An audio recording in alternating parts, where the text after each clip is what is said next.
What's going on, YouTubers?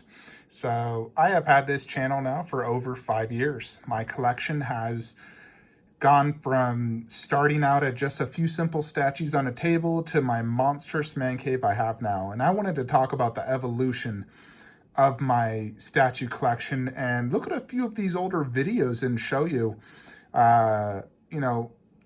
what my collection looked like to where it is now.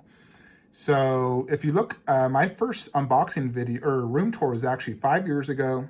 My video game statue room part 1. My video game room. First, we're going to look at my Zelda collection. Man, got that poster at Comic-Con. First up. Now, I really miss these two statues. I sold both of those, the Link, Midna, and Zant, to buy Wolf Predator. I do not regret that, but I do miss them and I wish I still had them. Next is had that Link for 5 years and I Ready still Epon. love it. And here I have a... Yeah, this was a custom I got from Mexico. It was pretty cool, but I didn't like the material. It was awkward, and I am glad I sold it. It was pretty cool, though. custom-made Majora's Mask 2 Dark Link. Yeah, I used to own all these first 4 figures. Ended up selling most of them. Smaller 1/6 scales. Another video game statues. That's me using Here we Walmart stuff. Kratos. Yep, that's the Sideshow Kratos recast. That thing was terrible. I totally sold it. Chief from... Now, this is one I kind of regret selling. It was a Master Chief 1/4. This one's actually really good, and I'd love to re-own it. It was just a little underscaled. McFarland, Laura Croft. Such good games. Exclusive. Now, this was one ugly piece. Oh my gosh, I hated that one. Yeah, I sold that. Cyclops. Really good detail in this Cyclops face. I mean, look at the Kombat statues I have. Yeah, when I first started collecting, I actually owned every single Psycho statue. I ended up selling the majority of them, although a few of them I still wish I kept, like that Sonya and a few others, but I did end up selling them. I kind of wish I still had them, but I don't have space for them anyways. Sort of like getting a fight scene going. They're pretty cool. I wish I kept that Goro. Instead, I got this weird one. That was my first 1/4. I love it. Next, we got base, and it's really long. Yeah, I used to own the Sonya Psycho, and I ended up selling it. Wish I didn't, to be honest. I think it was cool. Spear. We got Sonya. Look at that. Doing her kiss of death. Light up. Yeah, this one I sold. This is 21 inches tall. Goku fighting Superman. This is made by BKH. Sold that one. Kind of Oh, I hate these things, the gigantic series. Then we got right here. Sold that one. Goku fighting Vegeta. Look at that thing, piece of crap. Still have that. Really cool light up feature here. Sold that. Man, I've sold so many of these statues. Chrome twins. Sold that. I don't do any good pictures from afar. It's all just up close. Android Saga is right here.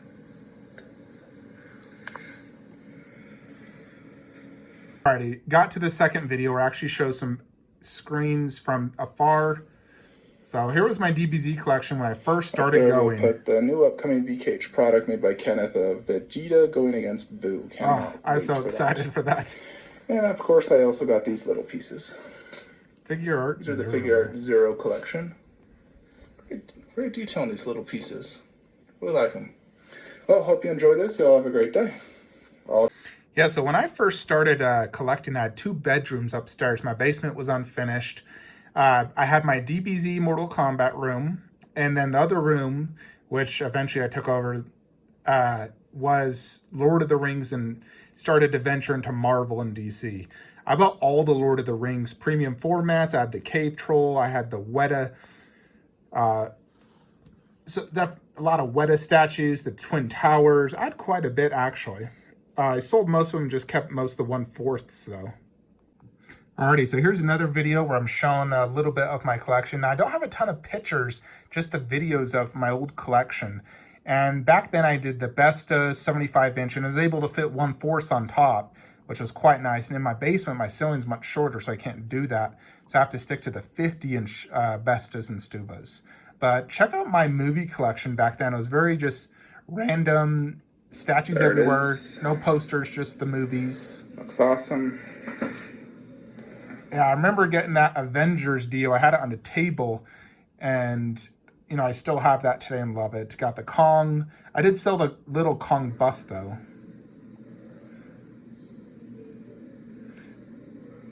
Crazy how much my collection's evolved. Hope you all enjoyed evolved. this review. Yeah, my collection's evolved so much. Check out this picture now I got of Mortal Kombat back then. Yeah, so back then, this was my Mortal Kombat collection. I, you know, pretty much own almost every one of these still, except for the Psycho ones. You know, but as you can see, I was collecting them all, do Bestas. Quite an evolution for my collection. So eventually I finished off my basement. My other 2 statue rooms were pretty full, and we were actually, my wife's mother was gonna come live with us. So we really needed to get the basement finished so I could move my statue so she could live with us. She doesn't live with us anymore, but she lived with us for many years. And this is when I first moved the statues into the basement. This was my setup for Mortal Kombat. I had this custom Predator, the art department, which, by the way, I hated that thing. Although, I mean, I do regret buying it, but I also sold it for more than what I paid. But I actually sold Azog on Warg to buy it, which I regret selling. So if I could go back, I would have just kept Azog on Warg and never have bought that. That was one of the worst statues I've ever bought for how expensive it was. I hated that thing. And yeah, I had packs and Bestas, and it was all over the place. And here was the Dbz Setup, which, you know, was tons of detolfs. I still had all my Dragon Ball, a lot of older ones as well that I simply don't use anymore. Oh, that's some chicken. Check out that. That was my weight room. So before my movie statue room, it was a weight room. So I had a full Smith machine, the treadmill, a bench set. I worked out in that every day, had a fan, but eventually this got converted into a statue room.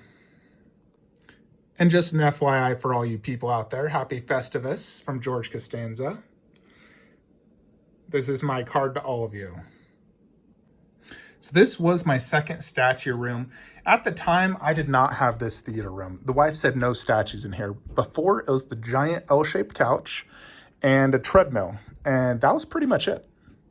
And in my Transformer room over there, we had a movie statue room, and this was what it was like at the very beginning. And I rearranged things quite a bit. I had the entire room stacked to the brink, filled of Marvel, DC, and movie statues. This was my setup on the opposite side of the wall. I owned a Sideshow Wolf 1/5 Predator at the time. And that's when I still had the Berserker Predator set up, which that was a cool bust, but it took up a lot of space. Man, so it's so crazy watching my collection, you know, watching a few of these videos. My collection has changed so much, you know, from originally being upstairs in 2 bedrooms to downstairs in 2 bedrooms to 3 bedrooms to eventually invading my actual theater room, and then tons of shelf changes, rearranging, mass sell-offs, buying grails. It truly has gone from just absolutely, you know, what I would consider just a very meh collection to, you know, one of the better collections out there for sure. But, you know, I have tons of older videos where you guys can actually go back and watch all these. You know, I've been doing YouTube now for over 5 years, 26,000 subscribers, and over 6 million views. I joined in 2012. So absolutely crazy. The collection, you know, has just really grown. I'm the type of person that gets extremely passionate about something. When I get into it, I get addicted, and I just want to become the best. When I played Halo 2, I played it all day, every day. I got my team. I wanted to be the best in the world at Halo. And I will say, I think I legitimately was at least one of the top 100 best people in the world, which is really something to say considering how many people played Halo. You know, if I went to local tournaments, I would absolutely dominate everyone. When I went to nationwide Major League Gaming, like the biggest tournaments out there, I would place in top 4. So that's incredibly impressive. When I played Mortal Kombat, I became a god at Mortal Kombat 9 and 10. And then when it comes to statue collecting, I feel like I've really, gotten my collection to the point where it looks so good. And I'm extremely proud of what I've been able to accomplish. The way I do the posters with the movies, how I display everything, I think I really have a good eye and keen for this, that I've just done a phenomenal job. I'm not a fan of just displaying statues in a blank cabinet with nothing, no art behind it. I feel that statues need to be complemented by actual wall art. When I went to Tokyo Comic Con, they would have TVs, posters, playing the music from the statues, and I really feel like it, helps you enjoy the experience much more. When I was looking at those Dark Knight statues, and I heard the Dark Knight music, and they had a TV behind playing scenes from the movie, and they had a poster, it truly just made that experience so much better. And for me, I wish I could do that, where I'd have music playing from that movie when I look at the statue. I would absolutely love to do that, where when I walk up to my Dark Knight trilogy, that it'd be playing the music, and I have posters or a screen just replaying different awesome scenes and music. I think that truly makes the statues much more enjoyable, and I do the best I can. Granted, doing sound and music is very difficult. I do have a playlist though of songs from movies that every now and then I'll play it on my sound box while I'm looking at statues, which I think helps the experience much more. But the collection truly has gone crazy. This room alone has changed so much. Originally, the wife agreed to just statues where the Justice League is. And she said, I'm not moving the treadmill. And then eventually she agreed to the 2 half scales on each side. And then eventually I was able to move the treadmill, which was such a big accomplishment for me. And then I moved statues into that room where I took over all 3 bedrooms. And then eventually, little by little, I got rid of my L-shaped couch. One day I just took away half of it without even telling her. I'm just like, you know what? I don't want it anymore. It's taking up space. I need space for this.